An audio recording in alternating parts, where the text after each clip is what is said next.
नमस्कार दोस्तों, कैसे हैं आप सब। स्वागत है आप सबका आपके अपने चैनल स्पर्श क्लासेस में। दोस्तों, बीएड फर्स्ट ईयर 2024 सेशंस की क्लासेस हमारी चल रही हैं, जिसके अंदर कंटेम्प्रेरी इंडिया एंड एजुकेशन का सब्जेक्ट हमने स्टार्ट किया था।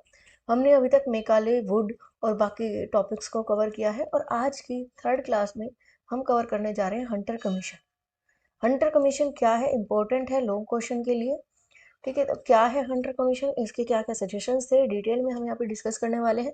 और उतना डिस्कस करेंगे जितना आपके बीएड के कंटेंट के लिए काफ़ी रहेगा, बहुत अच्छे से। और डिटेल में डिस्कस हम इसको करेंगे ताकि आपको एक एक चीज़ें क्लियर हो जाए और लर्न करने में भी आपको ईजी रहे और समझ भी आ जाए अच्छे से। ये आपकी क्लासेस डेली 7 PM पर होती है। डेली में आपका मंडे, वेडनेसडे और फ्राइडे आपकी फर्स्ट ईयर की होती है और बाकी अदर 3 डेज जो होती है वो आपकी सेकेंड ईयर की क्लासेस होती है। संडे में आपका ऑफ होता है। तो ये आपको शेड्यूल, अगर आप नए हैं तो ये आप शेड्यूल उस हिसाब से ही अपना चेंज कर सकते हैं। अपना जो भी शेड्यूल बनाना है वो आप बना सकते हैं। इसके अलावा वीडियो और जो क्लासेस हैं, सेशंस हैं, वो पसंद आए तो ज़्यादा से ज़्यादा अपने दोस्तों तक शेयर ज़रूर करें, ताकि हमें और ज़्यादा सपोर्ट मिल सके और ज़्यादा इसी तरह के सेशंस हम आपके सामने शेयर कर सकें। तो चलिए ज़्यादा समय न लेते हुए शुरू करेंगे आज की इस क्लास को। दोस्तों, हंटर कमीशन के बारे में हम कह रहे हैं, बात कर रहे हैं। हंटर कमीशन, अगर हम आयोग की नियुक्ति के कारण के बारे में बात करें कि रीजंस क्या रही, क्यों ये आयोग आया, क्या ज़रूरत पड़ी इस आयोग को लाने की, तो इसके रीजंस की जो बात है, तो सबसे पहला जो रीज़न है वो ये कि वुड के आज्ञा पत्र की सिफारिशों को कार्यान्वयन करते समय ईमानदारी से काम नहीं किया गया, जिससे शिक्षा में नई नई समस्याएं उत्पन्न हुई। हमें सबको पता है कि हंटर कमीशन से पहले वुड डिस्पैच आया था, उससे पहले मेकाले आया था। मेकाले ने कह दिया था कि तो हम तो सारी इंग्लिश में एजुकेशन देंगे, इंग्लिश लिटरेचर पढ़ाएंगे और सिर्फ अपर क्लास के लोगों को एजुकेशन देंगे। उसके बाद जो है आपस में क्रांति छिड़ गई थी, लोगों ने आपस में मतभेद होने शुरू हो गए थे, तो वुड डिस्पैच लाया गया। वुड डिस्पैच में थोड़ा सा लोगों को शांत किया कि चलो ठीक है, हम इंग्लिश के साथ साथ भारतीय लैंग्वेज, इंडियन लैंग्वेज को भी सिखा देंगे। हम जन साधारण हर व्यक्ति तक एजुकेशन को पहुंचाएंगे, हर व्यक्ति के एजुकेशन पे काम करेंगे। तो थोड़ी सी जनता शांत हुई। लेकिन वुड ने जो जो सजेशंस दिए थे, उन सारे सजेशंस को सही से अप्लाई नहीं किया गया। सुझाव तो आ गए लेकिन उन सुझाव को पर काम नहीं किया गया, उनको रियल रियलिटी में प्रैक्टिकली उनको अप्लाई नहीं किया गया, जिस वजह से जो है अलग अलग छोटी छोटी प्रॉब्लम्स जो है वो क्रिएट हो गई। क्या प्रॉब्लम्स क्रिएट हुई कि जो यूनिवर्सिटीज थी, जो विश्वविद्यालय थे, उनका उद्देश्य नागरिकों को संपूर्ण विकास ना होकर केवल ऐसे बाबुओं का निर्माण करना हो गया जो सरकारी शासन के उपयोगी पुर्जे बन सके। वुड डिस्पैच में कहा गया था कि हमें एक ऐसे एजुकेशन देनी है जो बच्चे का खुद का पर्सनालिटी डेवलपमेंट तो करे करे, साथ साथ ऐसे व्यक्तियों का निर्माण करे जो हमारे, जो गवर्नमेंट है, जो हमारी सरकार है, जो कंपनी है, उसके काम भी आ सके। तो इसको पूरी तरीके से ना लेकर जो है इसको सिर्फ और सिर्फ आधे तरीके से देखा गया और सिर्फ एक तरीके से सिर्फ ग्रेड्स पर काम होने लगा कि हमें सिर्फ और सिर्फ इतना करना है कि ऐसे व्यक्तियों का निर्माण करना है जो हमारी सरकार के काम आ सके। अब उसके बाद उनका पर्सनैलिटी डेवलपमेंट हो ना हो, इंडिविजुअल डेवलपमेंट हो ना हो, तो कहीं न कहीं उस पॉइंट को अलग तरीके से ले जाके एजुकेशन जो है एक ऐसी एजुकेशन बन गई जो कि सिर्फ़ और सिर्फ़ लोगों को, जैसा ना आज के टाइम में भी क्या है कि हर व्यक्ति, हर बच्चा पढ़ने वाला ये चाहता है कि कहीं अच्छी सी जॉब लग जाए, बात खत्म। जब तक जॉब नहीं लगती, व्यक्ति परेशान रहता है। तो ये तभी से चला हुआ आ रहा है। इसके अलावा विश्वविद्यालय, जो यूनिवर्सिटीज़ हैं, वो संस्कृति का केंद्र ना होकर केवल डिग्री बाँटने के संस्थान बन गए। हर जगह केवल डिग्रियाँ बाँटने लगे। सिर्फ़ बच्चा पढ़ रहा है, नहीं पढ़ रहा है, समझ रहा है, नहीं समझ रहा है, उसको क्या समझ आ रहा है, क्या नहीं आ रहा है, कितनी नॉलेज उसको मिल रही है, कितना बच्चा एजुकेट हो रहा है, उससे कोई मतलब नहीं है। बस उसको डिग्री दो, किसी भी तरीके से बच्चा पास हो जाए, डिग्री मिल जाए, उसकी जॉब लग जाए, बात खत्म। जो कि आज के टाइम में भी यही सिनेरियो चल रहा है एजुकेशन का। तो ये कई रीज़न्स थे जिस वजह से जो है हंटर कमीशन की ज़रूरत पड़ी। तो 3 फरवरी 1882, 1882 में, ये डेट आप याद रखेंगे, वेरी शॉर्ट में अलग से पूछ ली जाती है। ब्रिटिश लोकसभा के नए गवर्नर जनरल थे उस समय के, लॉर्ड रिपिन। उन्होंने एक कमेटी बनाई, कमीशन बनाया, जिसके जो अध्यक्ष थे, जो चेयरमैन थे, वो थे सर विलियम हंटर। उस समय के जो गवर्नर जनरल थे लॉर्ड रिपिन, उन्होंने एक कमीशन बनाया जिनके चेयरमैन थे सर विलियम हंटर।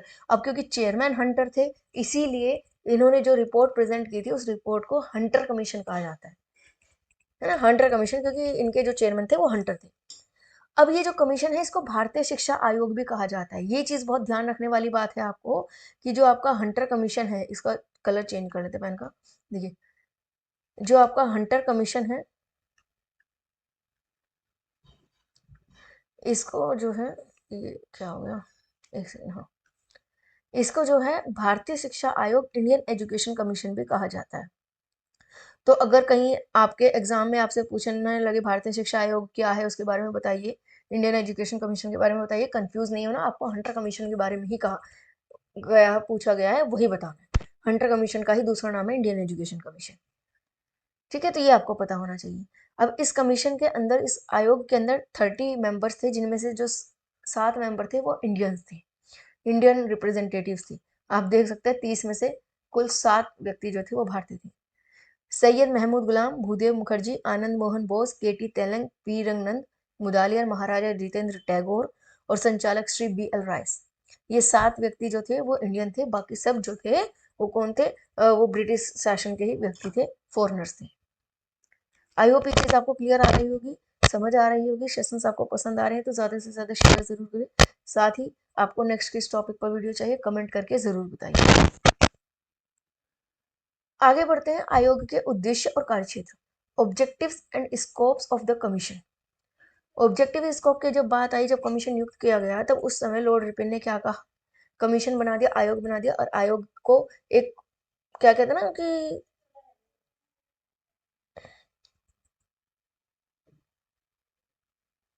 आयोग को इंस्ट्रक्शंस दे दी कि किस चीज पे आपको काम करना है। तो लॉर्ड रिपन ने कहा कि वुड के आज्ञा पत्र ने भारतीय शिक्षा नीति को काफी प्रभावशाली शब्दों में सुनिश्चित कर दिया और मैं उसी के अनुसार चलना चाहता हूँ। इसका मतलब क्या हुआ कि सीधा सीधा लॉर्ड रिपन ने कह दिया कि जो वुड डिस्पैच था उसी को ही काम करो, उसी को घुमा फिरा के बता दो, उससे अलग कुछ करने की जरूरत नहीं है। इसका मतलब तो यही हो ना कि मैं वुड ने जो भी अपने सजेशंस दिए थे, मैं उससे सेटिस्फाइड हूँ, वो बहुत अच्छे थे, उन्हीं पे ही काम करो, उन्हीं के अकॉर्डिंग चलो, कुछ नया सजेस्ट करने की जरूरत नहीं है। कहीं ना कहीं इन्होंने भी वुड को ही सपोर्ट किया। तो आगे अगर हम चलते हैं सजेशंस के बारे में, तो उसके बाद कमीशन ने अपना काम किया, रिसर्च की, और उसके बाद कुछ सजेशन दिए। सजेशन क्या थे, कुछ सजेशन ऐसे थे जो कि प्राइमरी एजुकेशन से रिलेटेड थे, कि प्राइमरी एजुकेशन किस तरह की होनी चाहिए। इसके अलावा जो देसी पाठशालाएं होती है, इंडिजीनियस स्कूल्स जो थे, इंडियंस स्कूल जो थे, उनके बारे में कहा। सेकेंडरी एजुकेशन के बारे में अपने सजेशन दिए, हायर एजुकेशन के बारे में सजेशन दिए, वुमेन एजुकेशन को लेके, मुस्लिम एजुकेशन को लेके, ट्राइबल एजुकेशन को लेके, बैकवर्ड कास्ट एजुकेशन को लेके इन्होंने अपने सजेशंस दिए। तो यहाँ पर आप देख सकते हैं कि हंटर कमीशन एक ऐसा कमीशन था जिसने प्राइमरी एजुकेशन से लेके प्राइमरी, सेकेंडरी, हायर, इसके अलावा इंडियन स्कूल, वुमेन एजुकेशन, मुस्लिम एजुकेशन, ट्राइबल, लगभग लगभग एजुकेशन के हर एक एस्पेक्ट को छुआ था, लगभग हर एक एस्पेक्ट के बारे में अपने सजेशंस दिए थे। इसीलिए इसको भारतीय शिक्षा आयोग कहा जाता है, क्योंकि इसमें पूरे इंडिया के हर लेवल के एजुकेशन की बात की गई थी कहीं ना कहीं, तो इसलिए इंपॉर्टेंट हो जाता है। यहाँ पे एक चीज यहाँ पर मैं आपको नोट मेंशन कराना चाहूंगी कि एग्जाम में भी जब किसी भी तरह का कोई कमीशन पूछा जाए, तो आप सजेशंस का इसी तरीके से कोई डायग्राम बना के मेन मेन पॉइंट उसमें लिख सकते हैं जितने आपको याद हो, और उसके बाद उनको हेडिंग में कन्वर्ट करके जितने आप एक्सप्लेन कर सकते हो उतना करिए। इस तरीके से डायग्राम में जरूर शो करिए। पूरे पॉइंट नहीं आएंगे डायग्राम में, लेकिन जो मेन मेन पॉइंट अब हमें पता है कि इन्होंने प्राइमरी से रिलेटेड दिए, इंडियन स्कूल से रिलेटेड, सेकेंडरी से रिलेटेड, हायर से, वुमेन से, इस इन एस्पेक्ट पर सजेशंस दिए। अब हम इनको आगे डिफाइन कर देंगे। क्या थे प्राइमरी एजुकेशन को लेके, क्या सजेशन थे कि प्राइमरी एजुकेशन पर या प्राइमरी लेवल पर जो माध्यम रहे शिक्षा का, वो जो शिक्षा का माध्यम हो भारतीय भाषा होना चाहिए, medium of education Indian language हो। कि प्राइमरी एजुकेशन में प्राइमरी लेवल पर हम हिंदी, संस्कृत, उर्दू या किसी भी भारतीय भाषा में ही बच्चे को सिखाएंगे। इसके बाद इन्होंने क्या कहा कि प्राथमिक शिक्षा का उद्देश्य जनता में शिक्षा का प्रसार करना होना चाहिए, ना कि उच्च कक्षा में प्रवेश पाने के लिए तैयार। कि प्राइमरी लेवल पर आप सिर्फ इतना एजुकेट करो बच्चों को कि सिर्फ वो बच्चों में एजुकेशन के प्रति इंटरेस्ट डेवलप करना है। आपका सिर्फ एक ही ऑब्जेक्टिव है, क्या, कि बच्चों का एजुकेशन के प्रति इंटरेस्ट डेवलप करना, सीखने में बच्चे का मन लगे, बच्चे में ज्यादा से ज्यादा एजुकेशन के प्रति इंटरेस्ट आए, मन लगे, बच्चा खुद से करना सीखे, बस इतना जरूरी है। वो कितना अचीव कर रहा है या कहीं नेक्स्ट क्लास के लिए कितना एबल बन रहा है, आगे फ्यूचर में चल के क्या करेगा क्या नहीं, इतना आगे मत सोचो। प्राइमरी लेवल पर आपका ऑब्जेक्टिव सिर्फ ये है कि बच्चा पढ़ाई में मन लगाए, बच्चा पढ़ने की तरफ इंटरेस्ट ले, इतना जरूरी है। इसके बाद क्या कहा कि प्राइमरी एजुकेशन में के प्रसार में राज्यों को विशेष मदद करनी चाहिए। प्राइमरी एजुकेशन के लिए जो स्टेट लेवल है उस पर हेल्प करनी चाहिए, यानी कि स्टेट गवर्नमेंट को हेल्प करनी चाहिए। करिकुलम में ऐसे सब्जेक्ट को शामिल करो जिनसे बच्चे स्वावलंबी बन सके, आत्मनिर्भर बन सके, सेल्फ डिपेंडेंट बन सके, जैसे कि आपका साइंस हो गया, मेडिकल हो गया, आपका कॉमर्स बाई खाता हो गया, अकाउंट्स वगैरह, या कृषि जैसे सब्जेक्ट, ऐसे सब्जेक्ट जिसमें बच्चे को कोई ना कोई स्किल्स मिल जाए। ठीक है, क्लियर है। इंडिजीनियस स्कूल, देसी पाठशालाओं से रिलेटेड क्या सजेशन दिए कि सभी देशी पाठशालाओं को सरकार से प्रोत्साहन प्रदान किया जाए। देशी मतलब उस समय देश के कुछ ऐसी स्कूल्स चल रहे थे जो पुरानी हमारी देश की जो संस्कृति थी ना उसके आधार पर चल रहे थे, कहीं मंदिर में या मस्जिद में, या छोटे मोटे स्कूल्स चल रहे थे कुछ अपने प्राइवेट लेवल पर, छोटे लेवल पर। तो उन जितनी भी ऐसी देसी पाठशालाएं हैं उन सबको मोटिवेट करो, गवर्नमेंट के द्वारा उन सबको मोटिवेट और सपोर्ट मिलना चाहिए। इनके पाठ्यक्रम में किसी प्रकार का कोई हस्तक्षेप नहीं होना चाहिए। अब क्या होता था कि जो देशी पाठशालाएं होती थी थोड़ी सी धर्म से जुड़ी हुई होती थी, इंडियन के कल्चर के अकॉर्डिंग थी। तो इन्होंने साफ साफ कहा कि उनका जो भी करिकुलम है वो उनको उसमें सरकार का कोई इंटरफेयर नहीं होना चाहिए, उनको जो पढ़ाना है पढ़ाने दो। गरीब छात्रों को छात्रवृत्ति मिले, कि जितने भी पुअर स्टूडेंट्स हैं उन सबको स्कॉलरशिप मिले। संचालन की जिम्मेदारी नगर पालिका जिला बोर्ड की हो। अगर ऐसा कोई देशी पाठशालाएं हैं तो उनको चलाए रखने की जिम्मेदारी, रिस्पॉन्सिबिलिटी जो है वो नगर पालिका और जिला बोर्ड की होनी चाहिए। ठीक है, बहुत अच्छे अच्छे सजेशंस यहाँ पे हंटर कमीशन ने दिया। हालांकि लॉर्ड रिपन ने क्या दिया कि हमें वुड के अकॉर्डिंग चलना है, लेकिन फिर भी हंटर कमीशन में बहुत अच्छे सुझाव दिए गए थे। सेकेंडरी एजुकेशन पे क्या कहा गया, सेकेंडरी एजुकेशन के बारे में, सेकेंडरी एजुकेशन को लेकर इन्होंने कहा कि सहायता अनुदान प्रणाली के जरिए योग्य अनुभवी भारतीयों के हाथों में माध्यमिक शिक्षा का कार्यभार सौंपा जाए। ग्रांट सिस्टम के थ्रू एक जो जितने भी योग्य व्यक्ति हैं, जो एक्सपीरियंस्ड इंडियंस है, उनके हाथ में आप जो है सेकेंडरी एजुकेशन का रिस्पॉन्सिबिलिटीज दे दो। करिकुलम दो पार्ट्स में होना चाहिए। एक ऐसे बच्चों के लिए जो हायर एजुकेशन में जाना चाहते हैं, एक करिकुलम वो हो गया जिसको पढ़ के बच्चे हायर में चले जाएंगे, एक करिकुलम वो हो गया कि बच्चों को हायर एजुकेशन में नहीं जाना बल्कि वहीं से ही किसी ना किसी जॉब पर, किसी ना किसी काम पे जाना है। तो प्रोफेशनल स्किल्स बच्चे को चाहिए। शिक्षा का माध्यम मीडियम ऑफ एजुकेशन यहाँ पर भी मातृभाषा ही रखा, कि सेकेंडरी लेवल पर भी हम मदर टंग में बच्चों को पढ़ाएंगे या इंडियन लैंग्वेज में ही बच्चों को पढ़ाएंगे।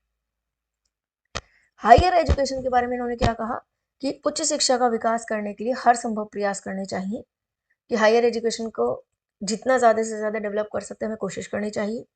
कॉलेज में अलग अलग तरह की पुस्तकों को प्रबंध होना चाहिए, कि जितनी हो सके कॉलेजेस में अलग अलग टाइप्स की जो बुक्स हैं लाइब्रेरी में अवेलेबल होनी चाहिए, ताकि बच्चों का रीडिंग के प्रति इंटरेस्ट डेवलप हो सके, बच्चे अपने इंटरेस्ट के अकॉर्डिंग चीज़ों को रीड कर सकें, ज़्यादा से ज़्यादा नॉलेज ले सकें। जितने भी एबल्ड बच्चे हैं, गरीब बच्चे हैं, उनको स्कॉलरशिप मिले।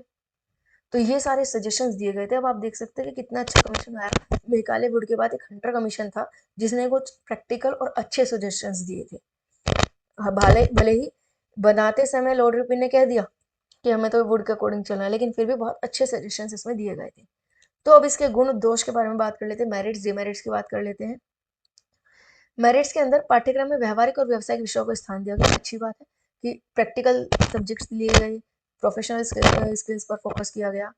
आयोग ने हर एक वर्ग, हर एक लेवल की बात की। मैंने अभी कहा ना कि इतना अच्छा है कि भाई प्राइमरी से लेकर हायर लेवल तक की बात, इसके अलावा वुमेन एजुकेशन तो, मुस्लिम एजुकेशन तो, ट्राइबल एजुकेशन तो, बैकवर्ड एजुकेशन तो, इंडिजीनियस एजुकेशन तो, हर तरह की बात की है। सेकेंडरी लेवल पर इन्होंने बच्चों के अकॉर्डिंग करिकुलम को दो पार्ट्स में डिवाइड कर दिया, तो ये भी एक अच्छी बात है। डिमेरिट्स की बात करें तो आयोग ने शिक्षा की जिम्मेदारी सरकार की जगह जनता पर डालने की बात की, जो कि गलत था, और इससे एजुकेशन ज़्यादा फैल नहीं पाई, प्रसार नहीं हो पाया। अभी हमने ऊपर एक पॉइंट देखा था सेकेंडरी एजुकेशन का, कि ग्रांट के थ्रू जो है जितने भी एक्सपीरियंस्ड इंडियन है उसके हाथों में दे दो सेकेंडरी एजुकेशन। इसका मतलब ये था कि सेकेंडरी एजुकेशन जो लोकल कंपनीज होती है, अथॉरिटीज होती है, इंडियंस हैं, उनको एजुकेशन की रिस्पॉन्सिबिलिटी दे दो और सरकार के थ्रू उनको थोड़ा थोड़ा फंड, ग्रांट मिलती रहेगी, हेल्प मिलती रहेगी। कोएड एजुकेशन, जिसको कोएड नहीं सॉरी ग्रांटेड एजुकेशन कहते हैं ना, एडेड स्कूल, एडेड स्कूल जो होते हैं ना वो यही होते हैं।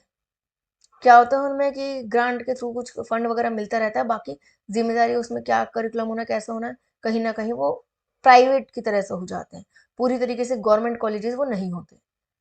तो ये इनकी कहीं ना कहीं डिमेरिट हो गई कि जनता पर डाल दिया कि अपनी एजुकेशन खुद करो।